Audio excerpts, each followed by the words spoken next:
Цаг тутмын мэдээ хэлж байна. Студид ариунзуул мэдээлэл танилцуулна. Төрөмийн зүтгэлтэн зоригийн амьсаа хураасан хэрэг Дамглан Баатар чимгээ содом дар чанарыг буруутган шүүхээс ялгааносон байдаг. Энэхүү эргийг мөрдөн шалах ажлын хэсэгт багтсан 2 хүн албан хаагчийг 14 хоног хорих шийдвэрийг Чингэлтэй дүүргийн шүүх өнгөрсөн даваа гарагт гаргасан.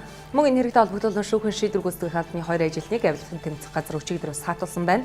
Саатуулагдсан 2 ажилтны нэг нь шүүхэн шийдвэр гүйцэтгэх ерөнхий газарт албаны дараагаар ажиллаж байсан бол нөгөө нь Төв аймгийн шүүхэн шийдвэр гүйцэтгэх албаны ажилтан байсан хүн гэдгийг их сурвалж мэдээллээ. Одоо сарын өмнө авилгатай тэмцэх газраас нэр бүхий 6 шүүгчийн үндэслэлгээр хөрөнгөжсөн эргээр шалгаж бүрэн эрхийг нь төтгөлзүүлэх саналыг нийслэлийн прокурорт уламжилсан. Прокурор энэ саналыг хэрэгсэхгүй болгосон юм. Тэгвэл шүүх эргээр зөвлөлөөс өргөн мэдүүлсний дагуу ерөнхийлөгчийн 2019 оны 3 дугаар сарын 14-ний 44 дугаартай зарилгаар эрүүгийн хэрэгт ялагдагчаар татагдсан Өмнөгов аймгийн эрүү иргэний хэргийн давж заалгах шатны шүүгч Долгормаа 15-ны өдрийн 45 дугаартай зарилгаар эрүүгийн хэрэг шалгагдаж байгаа Чингэлтэй дүүргийн эрүүгийн хэргийн анхан шатны шүүхийн шүүгч Бачаргал нарын шүүхийн бүрэн эрхийг төтгөлзүүлсэн шийдвэр гаргажээ.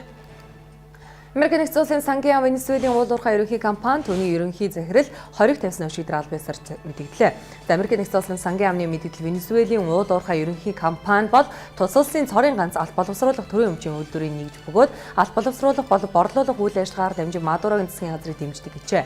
Мэдээлэлд 20 арга хэмжээнд хамрагдсан талын Америкийн нэгдсэн улс дахь хөрөнгийг царцааж Америкийн нэгдсэн улсын иргэдтэй худалдаа хийхийг хориглосон гэжээ. Казахстан улсын ерөнхийлөгч Нурсултан Назарбаев албан тушаалаас огсорж байгаа телевизээр дамжуулан зар түмэндээ зарласан байна. Ерөнхийлөгчийн албан тушаалаас огсрох шийдвэрийг би гаргалаа гэж тэр хэлсэн үгэндээ товч мэдэгчээ. Казахстаны ерөнхийлөгчийн үүргийг тус улсын парламентын дарга Касим Жомарт-Токаев дараачийн ерөнхийлөгчийг сонгогдох хүртэл гүйцэтгэр болсон байна.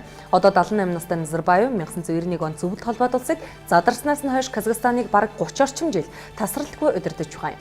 Зөвлөлт холбоот улсын харьяанд байхаа үед тэр мөн Казахстаны засаг захиргаанд удирдах албан тушаал орж байсан юм. 2015 онд болсон сонгуулиар тэр дахин 5 жил улс орныг удирдах мандатаа аваад байсан юм а. Назарбаевын огцрох улсын шалтгааныг бид удахгүй дэлгэрэнгүй мэдээлэх болно. Цаг тутмын мэдээ танилцуулаа. Өргөжлүүлэн цаг агаар мэдээлэл хүлээн авч үзсэн үү?